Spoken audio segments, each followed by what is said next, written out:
Comment avoir ce style de photo.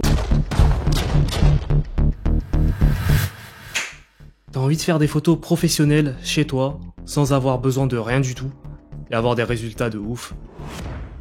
On va voir ça de suite.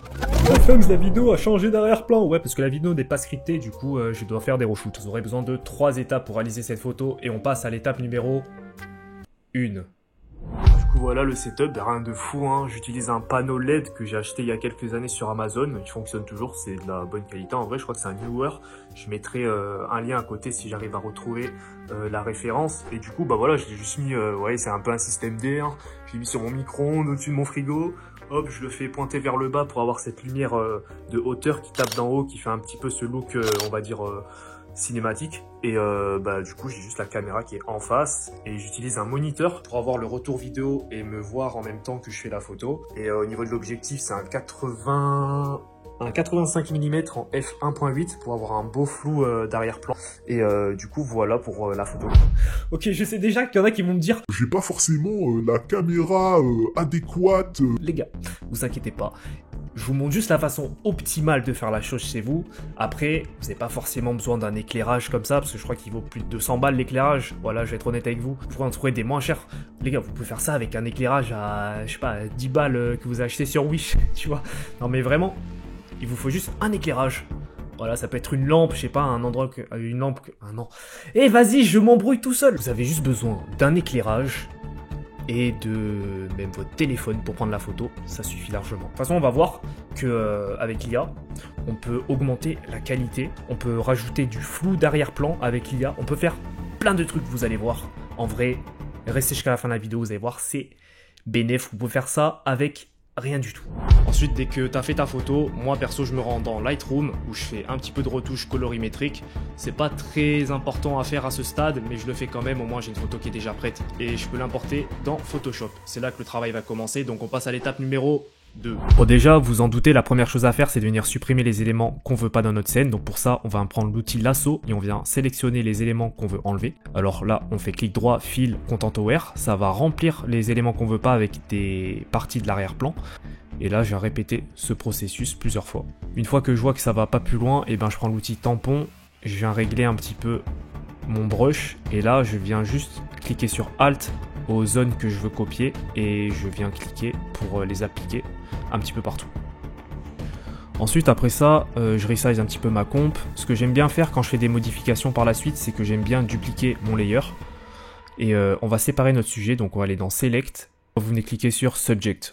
Et ça va automatiquement masquer votre personne. Bon, parfois, c'est pas parfait à 100%. Donc je prends l'outil lasso, pareil, et je viens sélectionner les zones que je veux garder en maintenant Shift pour que ça s'ajoute au masque.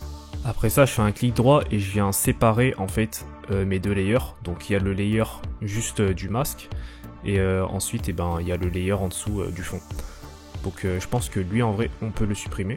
On va venir créer un nouveau calque. Donc quand je dis layer, c'est calque, hein, c'est la même chose. Puis là, ce qu'on veut faire, c'est venir séparer encore plus notre sujet du fond. Donc je viens prendre l'outil pinceau et je viens dessiner une source de lumière. N'hésitez pas à répéter les mêmes étapes plusieurs fois quand il y a quelque chose qui vous dérange. Là, moi, je voulais enlever la source de lumière en bas à droite parce que je trouve qu'elle attirait trop l'œil pour rien. Donc pareil, j'ai pris l'outil tampon et j'ai copié-collé les zones que je voulais pour effacer cette lumière. Ensuite, je suis allé sur Google Images et j'ai tapé ça. Et donc, j'ai pris cette image de fumée que j'aimais beaucoup. Et je trouve, elle vient rajouter un peu une atmosphère un peu glauque, un peu fantasy à la photo. Et en vrai, n'hésitez pas à mettre des assets sur vos photos pour qu'elles soient encore plus stylées. Donc là, en partant du même principe de modifier la photo, je viens modifier mes yeux en rajoutant du glow avec un brush et un masque. Et c'est vraiment ce principe-là d'embellir vos photos et de venir rajouter un petit peu votre touche personnelle à votre photo qui va faire toute la différence. Juste petite pause, si vous êtes passionné de VFX et un peu de l'audiovisuel, tout ça, j'ai un Discord que je mettrai en description et en fait c'est un groupe où on est plein d'artistes VFX comme ça et du coup on s'entraide, on s'envoie des vidéos, on s'envoie des presets, tout ce qui est en rapport en fait avec la vidéo et la photo. On commence à être une bonne communauté active et franchement c'est grave cool. D'ailleurs je tiens à remercier les personnes sur le Discord, mais voilà, si tu as envie de rejoindre une communauté et d'avoir un petit peu des gens avec qui parler de ta passion et de tout ça, rejoins le Discord, je le mets dans la description. Et ensuite, on vient créer un nouveau calque en maintenant Alt pour le connecter au calque d'en dessous. Donc ce qui fait que quand je vais dessiner dans ce calque, ça va dessiner seulement dans mon masque et rien ne va dépasser. Et donc en me basant sur ce processus, c'est ce que je vais faire pour toutes les lumières de ma scène que j'ai envie de rajouter, pour un petit peu faire ressortir la photo et lui donner un look